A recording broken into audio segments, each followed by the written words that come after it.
Hello friends, welcome back. In the last session we learned Unit 4 of textbook under 10th, A Wonderful Creation, Part 1. છેલ્લા સેશનમાં આપણે એક અદ્ભુત સર્જન A Wonderful Creation Part 1નો અભ્યાસ કર્યો. Today we are going to learn second part of the lesson. Let's revise previous content. The good Lord was extremely busy that day. He was into his 6th day of our time. He was working with full concentration. At that time, an angel appeared and commented, "You are taking so much care for creating this creature." On hearing this, God replied, "Do you want to get details about this creation?" The angel was curious to know detail about the creation. The God informed him, "Her parts should be movable and replaceable too. She has a lap that disappears when she stands up. She can run on any food available. I endow her with a kiss that can cure everything from broken leg to broken heart." Then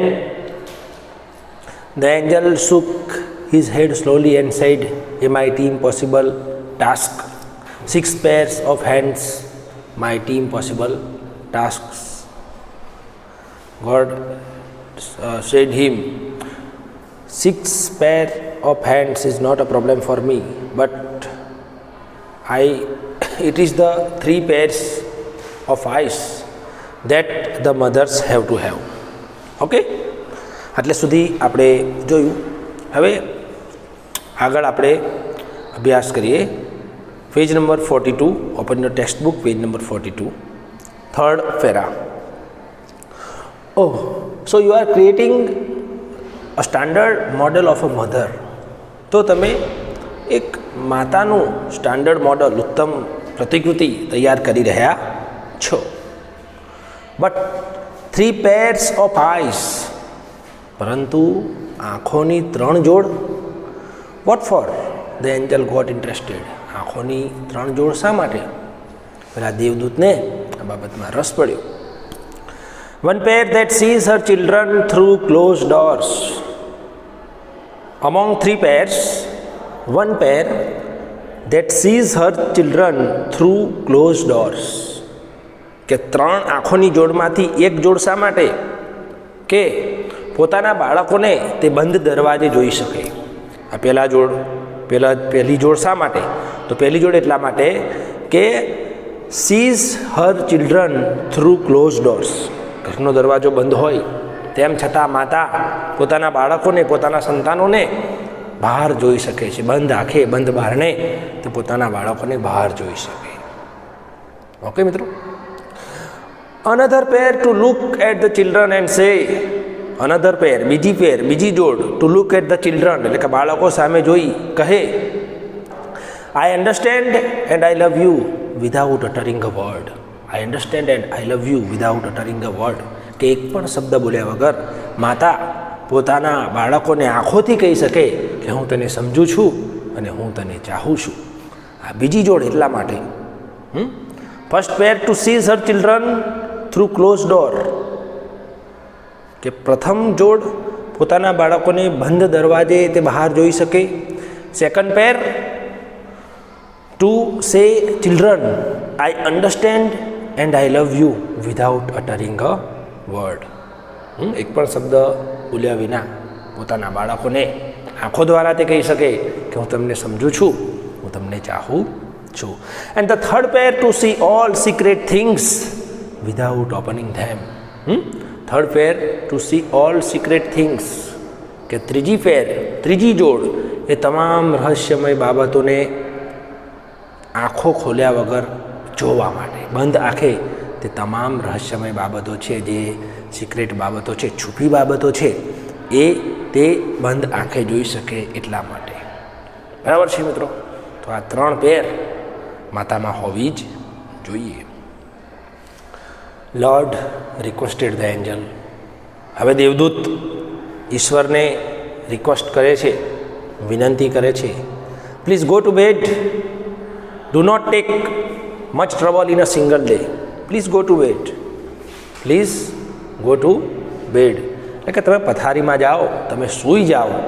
do not take so much trouble in a single day, કે એક જ દિવસમાં આટલું મુશ્કેલ કામ કરશો નહીં. Please go to bed, do not take so much trouble in a single day. I cannot, he refused say no or deny. I cannot, હું છોડી શકતો નથી. he refused, he denied, ભગવાને ના પાડી. I have almost completed the work. I have almost completed the work, કે મેં મોટા ભાગની કામગીરી પૂર્ણ કરી છે. આ જે પ્રતિકૃતિનું સર્જન કરી રહ્યો છું એ પ્રતિકૃતિની મોટા ભાગની કામગીરી મેં પૂર્ણ કરી છે. I have put the best of my ideas in two this model. I have put the best of my ideas, કે મારા સારામાં સારા વિચારો આ પ્રતિકૃતિમાં મેં મૂક્યા છે. Now this mother will heal herself when she is sick. Now this mother, હવે આમાં વિલ હીલ હર સેલ્ફ, એ પોતાની જાતે સ્વયં ઉપચાર કરી શકશે. વેન સી ઇઝ સિક, જ્યારે તે બીમાર હશે ત્યારે તે સ્વયં પોતાનો ઉપચાર કરી શકશે. She would be able to feed a family of 6 members only on half a kilo of cabbage. કે she would be able to feed a family of 6 members, કે 6 સભ્યો, એક કુટુંબના 6 સભ્યોને તે માત્ર half a kilo of cabbage, કે એક અડધો કિલોગ્રામ કોબીજથી પણ તે કુટુંબનું ગુજરાન ચલાવી શકે છે. She would able to feed a family of 6 members only on half a kilo of cabbage. And she would manage a child's bath, play, study, food and sleep without getting irritated. Without getting irritated. એટલે કોઈ પણ પ્રકારનો ગુસ્સો કે ધ્રુણા કર્યા વિના એ માં એ બાળકને નવડાવવું, બરાબર, એને રમત રમાડવી, એને અભ્યાસ કરાવવો, એને ખોરાક આપવો, એને ઊંઘ સુવડાવી દેવું, આ તમામ બાબતો કોઈપણ પ્રકારનો ગુસ્સા કર્યા વિના માં કરી શકે છે. She would also manage a child's bath, play, study, food and sleep without getting irritated. Without getting irritated. Okay, કોઈપણ પ્રકારનો ગુસ્સો કર્યા વિના માં આ કામ કરી શકે છે. The Angel went round the model of the mother very slowly. The angel went round the model of the mother very slowly.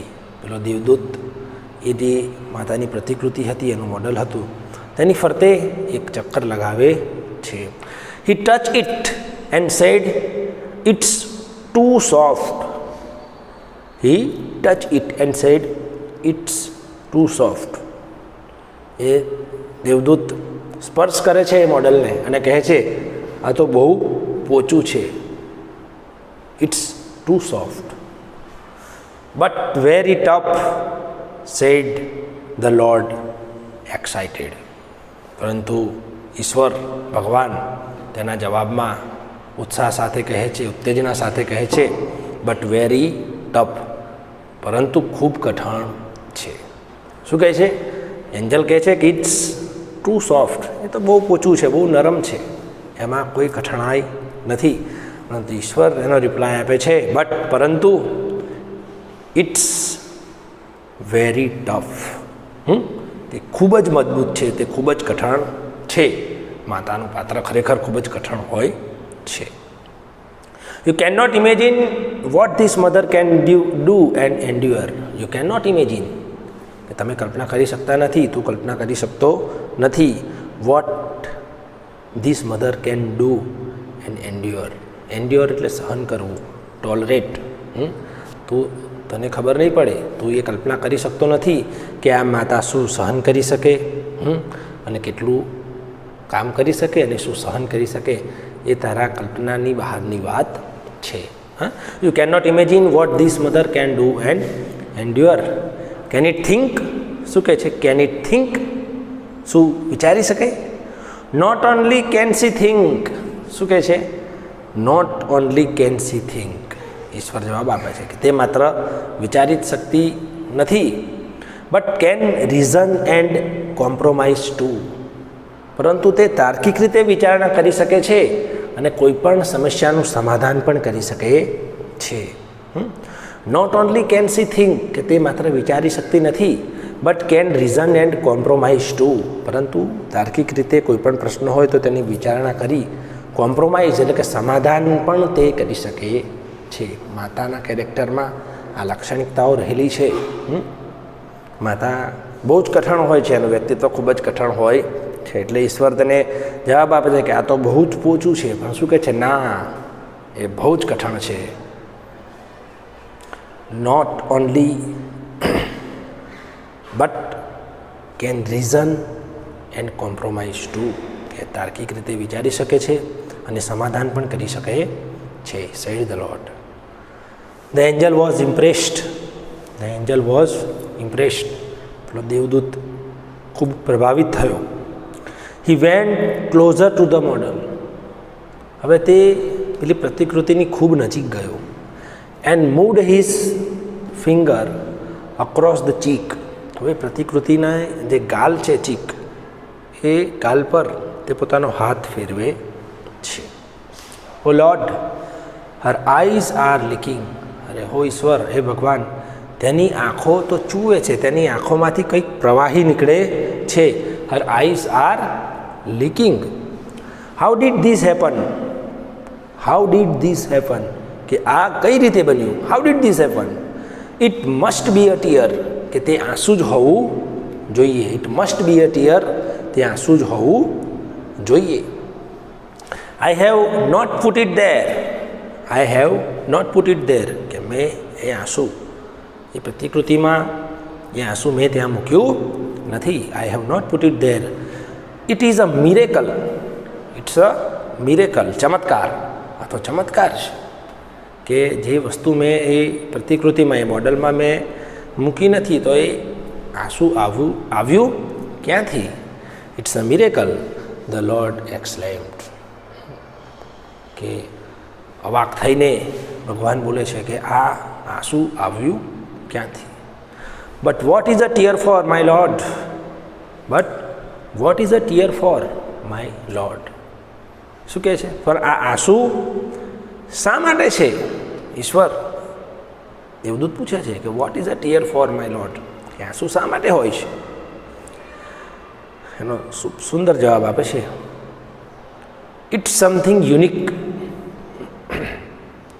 It's something unique, તે કંઈક અજોડ, બેનમૂન વસ્તુ છે આંસુ. It's something unique. Maybe it is for pain. Maybe it is for pain. Pain એટલે દુઃખ, દર્દ. કદાચ એ આંસુ દુઃખનું હોઈ શકે, દર્દનું હોઈ શકે. Maybe it is for pain. Maybe it is for joy. કદાચ એ આંસુ આનંદનું હોઈ શકે. Maybe it is for pain. Maybe it is for joy. Maybe it is for pride. અભિમાનનું હોઈ શકે, ગર્વનું હોઈ શકે. Maybe it is for disappointment. દુઃખનું પણ, હતાશાનું પણ આંસુ હોઈ શકે. Maybe it is for loneliness. કદાચ એ આંસુ એકલતાનું પણ હોઈ શકે. Maybe it is for loneliness, તો એ આંસુ એકલતાનું પણ હોઈ શકે. Pain, joy, pride, disappointment, loneliness, the Lord explain. કે ઈશ્વર સ્પષ્ટ કરે છે કે maybe it is for pain, maybe it is for joy, maybe it is for pride, maybe it is for disappointment, maybe it is for loneliness. આંસુ ઘણા બધા પ્રકારના હોઈ શકે છે. The Lord explained what a wonderful creation. અને આ સાંભળી દેવદૂતના મોઢામાંથી સરી પડે છે, વોટ અ વન્ડરફુલ ક્રિએશન. કેટલું અદ્ભુત સર્જન, બરાબર છે, કેટલું અદ્ભુત સર્જન. હા, તો વિદ્યાર્થી મિત્રો, આપણે જોયું યુનિટ 4 અ વન્ડરફુલ ક્રિએશન. પરીક્ષાલક્ષી વાત કરીએ તો આ ટેક્સ્ટમાંથી અગત્યની શોર્ટ નોટ પૂછાય છે.